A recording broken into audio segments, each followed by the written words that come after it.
Bem-vindos ao canal Audiolivros Brasil. Inscreva-se, deixe seu gostei e comente o que achou do livro. Das tropas auxiliares mistas e nativas. As tropas auxiliares, que não são mais do que armas inúteis, são as que manda em teu auxílio algum poderoso, como fez em tempos não muito remotos o Papa Júlio.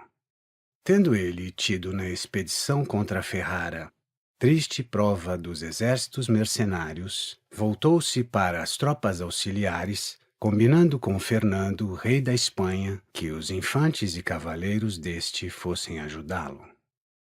Tais tropas podem ser úteis e boas por si próprias, mas quase sempre acarretam prejuízos ao que as solicita, pois, se perderem, estará no lado, se vencerem, estará seu prisioneiro.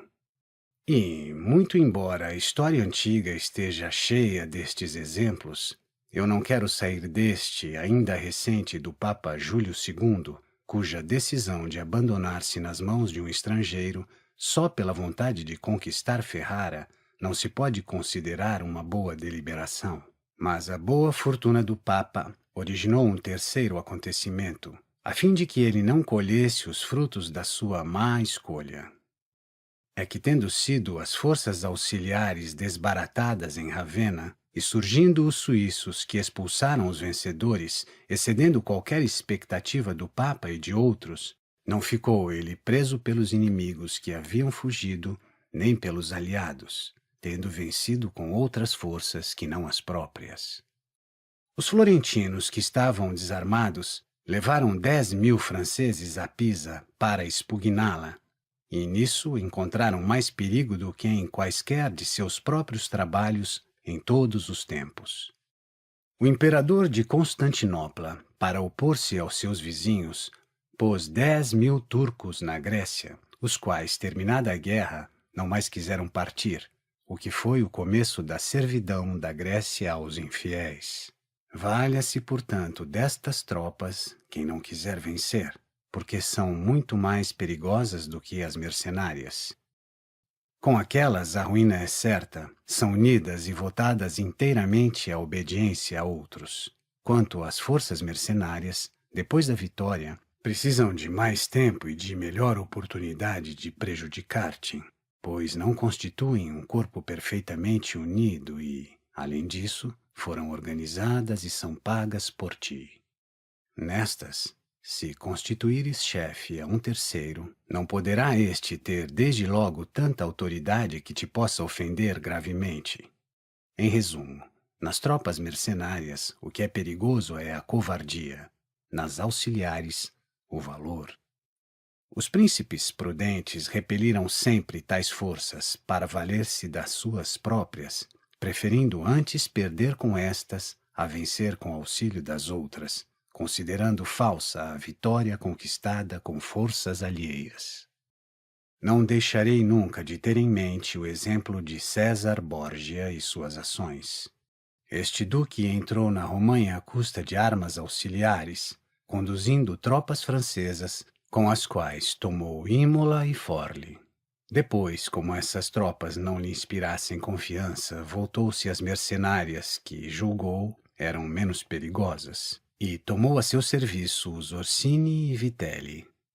Quando, tendo usado as destes últimos, julgou-as dúbias e infiéis, extinguiu-as, dedicando-se às que eram verdadeiramente suas.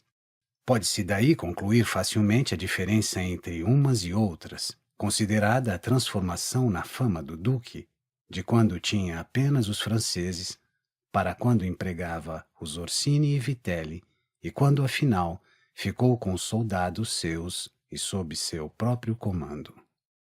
Veremos que sua fama foi aumentando sempre e nunca foi tão estimado como quando se viu que ele era senhor absoluto de suas tropas. Eu não queria senão citar exemplos italianos ou recentes. Apesar disso, não quero deixar de falar de Hierão Siracusano, já antes referido. Este, como disse, investido das funções de chefe dos exércitos siracusanos, percebeu logo que a milícia mercenária não era boa, por serem os chefes semelhantes aos nossos, italianos. Parecendo-lhe que não podia mantê-los nem desfazer-se deles, cortou-os em pedaços. Assim pôde fazer guerra depois com tropas próprias.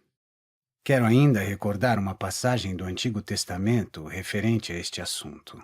Oferecendo-se Davi a Saul para ir combater contra Golias, grande e provocador filisteu, Saul, para animá-lo, quis que ele fosse com a armadura real.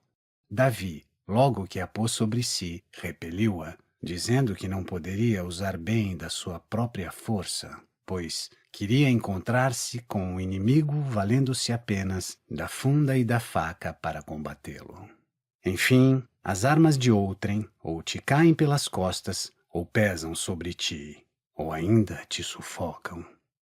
Carlos VII, pai do rei Luís XI, tendo com a sua boa sorte e valor livrado a França do jugo dos ingleses, conheceu a necessidade de se armar com forças que fossem suas realmente e tornou obrigatório, no seu reino, o serviço militar. O rei Luís extinguiu depois a arma de infantaria e começou a ter suíços a soldo. Esse erro, seguido de outros, foi, como se vê agora, o motivo dos perigos daquele reino. Tendo dado reputação aos suíços, aviltou as próprias tropas porque desapareceu a infantaria e a sua cavalaria foi subordinada à tropa estrangeira e, acostumando-se ela a militar com suíços, não lhes parece possível vencer sem eles. Daí não bastarem os franceses contra os suíços, e sem os suíços contra outros não conseguiram vencer. Os exércitos da França, pois, têm sido mistos, compostos de mercenários e soldados próprios. São eles muito melhores que as simples tropas auxiliares ou mercenárias e muito inferiores aos exércitos próprios. Basta o exemplo dado, porque o reino da França seria invencível se tivesse desenvolvido ou pelo menos conservado o regulamento militar de Carlos. Mas a pouca prudência dos homens não descobre o veneno que está escondido nas coisas que bem lhes parecem ao princípio, conforme disse acima, a respeito das febres éticas. Portanto, aquele que, num principado, não conhecer os males na sua origem, não é verdadeiramente sábio, o que é dado a poucos.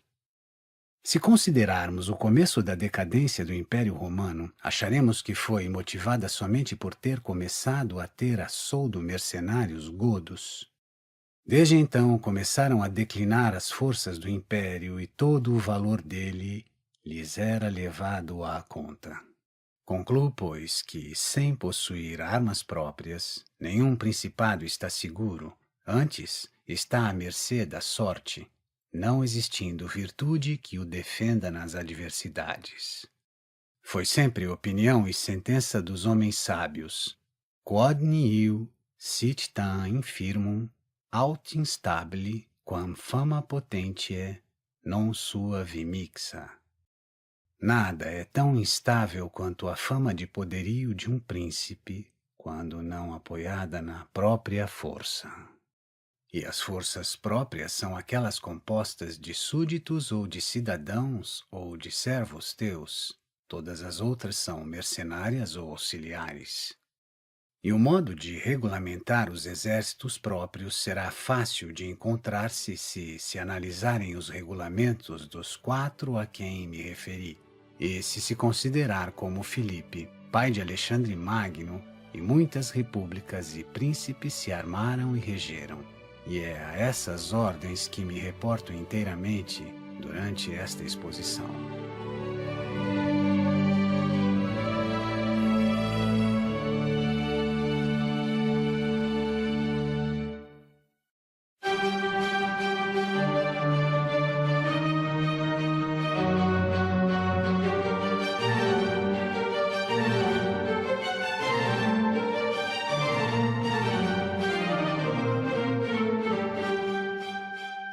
Dos deveres do príncipe para com as suas tropas. Deve, pois, um príncipe não ter outro objetivo, nem outro pensamento, nem ter qualquer outra coisa como prática, a não ser a guerra, o seu regulamento e sua disciplina, porque é essa a única arte que se espera de quem comanda. É ela de tanto poder que não só mantém aqueles que nasceram príncipes, mas muitas vezes faz com que cidadãos de condição particular ascendam àquela qualidade. Ao contrário, vê-se que perderam os seus estados os príncipes que se preocuparam mais com os luxos da vida do que com as armas. A primeira causa que te fará perder o governo é descurar desta arte e a razão de poderes conquistá-lo é o professá-la. Francesco Sforza, de simples particular, tornou-se duque de Milão pelo fato de ter se armado, ao passo que os seus filhos, por fugirem aos deveres das armas, de duques passaram a simples cidadãos. Porque, entre as outras razões que te acarretam males, o estar desarmado te obriga a ser submisso, e isso é uma das infâmias de que um príncipe se deve guardar, como adiante se dirá. Não há proporção alguma entre um príncipe armado e um desarmado, e não é razoável que quem está armado obedeça com gosto a quem não está, e que o príncipe desarmado viva seguro entre servidores em armas. Havendo desdém por parte de um e suspeita de outro lado, não é possível que hajam de acordo. Um príncipe que não entenda de milícia, além de outras infelicidades, como se disse, não pode ser estimado pelos seus soldados nem ter confiança neles. Um príncipe deve, pois, não deixar nunca de se preocupar com a arte da guerra e praticá-la na paz, ainda mais mesmo que na guerra. E isto pode ser conseguido por duas formas: pela ação ou apenas pelo pensamento. Quanto à ação, além de manter os soldados disciplinados e constantemente em exercício, deve estar sempre em grandes caçadas em que deverá habituar o corpo aos incômodos naturais da vida em campanha e aprender a natureza dos lugares, saber como surgem os montes, como afundam os vales, como jazem as planícies, e saber da natureza dos rios e dos pântanos, empregando nesse trabalho os melhores cuidados. Esses conhecimentos são úteis sob dois aspectos principais. Primeiro, aprende o príncipe a conhecer bem o seu país e ficará conhecendo melhor os seus meios de defesa. Segundo, pelo conhecimento e prática daqueles sítios, conhecerá facilmente qualquer outro novo que lhe seja necessário especular, pois que os montes, os vales, as planícies, os rios e os pântanos que existem na Toscana, por exemplo, apresentam certas semelhanças com os de outras províncias. Assim, pelo conhecimento da geografia de uma província, pode-se facilmente chegar ao conhecimento de outra. E o príncipe que falha nesse particular, falha na primeira qualidade que deve ter um capitão, porque é esta que ensina a entrar em contato com o inimigo, acampar, conduzir os exércitos, traçar os planos de batalha e assediar ou acampar com vantagem. Filopêmenes, príncipe dos aqueus, entre as outras qualidades que lhe deram os escritores, tinha esta de, nos tempos de paz, não deixar de pensar nunca em coisa de guerra. Quando passeava no campo com os amigos, parava às vezes e os interrogava. Se os inimigos estivessem sobre aquele monte e nós estivéssemos aqui com nossos exércitos, quem teria maiores vantagens? Como se poderia ir ao seu encontro observando a nossa formação? Se nos quiséssemos retirar, como deveríamos fazer? Se eles se retirassem, como faríamos para segui-los? Enfim, formulava todas as hipóteses que podem ocorrer em campanha, ouvia-lhes a opinião, dava a sua, corroborava-as com razões e exemplos, de modo que, mercê dessas contínuas cogitações, quando estava à frente dos exércitos, nunca surgia um acidente que ele já não tivesse previsto e para o qual, portanto, não tivesse remédio. Agora, quanto ao exercício do pensamento, o príncipe deve ler histórias de países e considerar as ações dos grandes homens, observar como se conduziram nas guerras, examinar as razões de suas vitórias e derrotas, para poder fugir destas e imitar aquelas. Sobretudo, deve fazer como teriam feito em tempos idos certos grandes homens que imitavam os que antes deles haviam sido glorificados por suas ações, como consta que Alexandre Magno imitava a Aquiles, César a Alexandre, Cipião a Ciro, e quem ler a vida de Ciro escrita por Xenofonte reconhecerá depois na vida de Cipião quanto lhe foi valiosa aquela imitação e quanto se assemelhava a ele na abstinência, afabilidade, humanidade, liberalidade ao que Xenofonte disse de Ciro. Um príncipe sábio deve observar estas coisas e nunca ficar ocioso nos tempos de paz. Deve sim, inteligentemente, ir formando o cabedal de que se possa valer nas adversidades, para estar sempre preparado a resistir-lhes.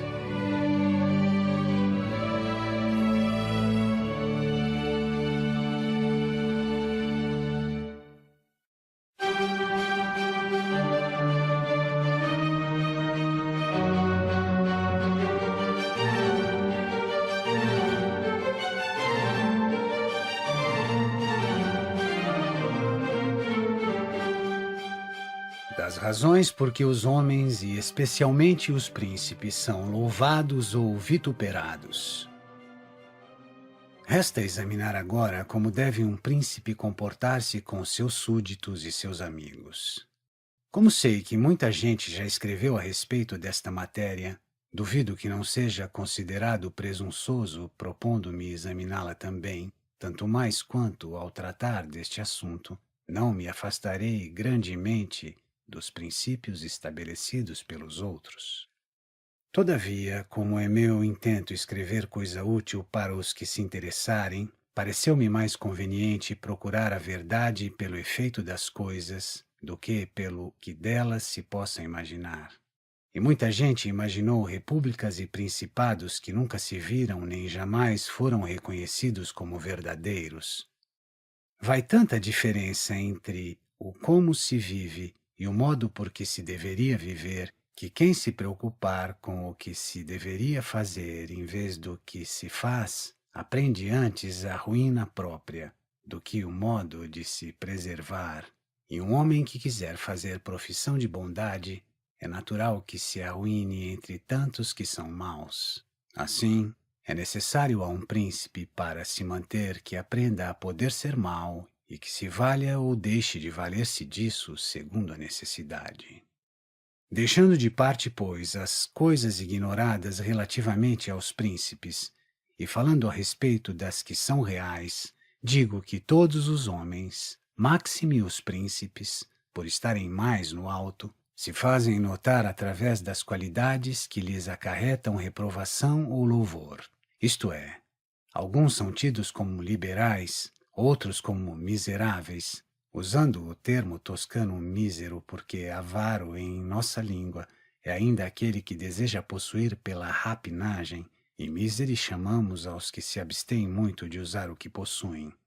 Alguns são tidos como pródigos, outros como rapaces, alguns são cruéis e outros piedosos, perjuros ou leais, efeminados e pusilânimes, ou truculentos e animosos, humanitários ou soberbos, lascivos ou castos, estúpidos ou astutos, enérgicos ou indecisos, graves ou levianos, religiosos ou incrédulos, e assim por diante. Eu sei que cada qual reconhecerá que seria muito de louvar que um príncipe possuísse entre todas as qualidades referidas, as que são tidas como boas. Mas a condição humana é tal que não consente a posse completa de todas elas, nem ao menos a sua prática consistente. É necessário que o príncipe seja tão prudente que saiba evitar os defeitos que lhe arrebatariam o governo e praticar as qualidades próprias para lhe assegurar a posse deste, se lhe é possível, mas, não podendo, com menor preocupação, pode-se deixar que as coisas sigam o seu curso natural, e ainda não lhe importe incorrer na fama de ter certos defeitos. Defeitos estes sem os quais dificilmente poderia salvar o governo, pois que, se considerarmos bem tudo, encontraremos coisas que parecem virtudes e que, se fossem praticadas, lhe acarretariam a ruína, e outras que poderão parecer vícios e que, sendo seguidas, trazem a segurança e o bem-estar do governante.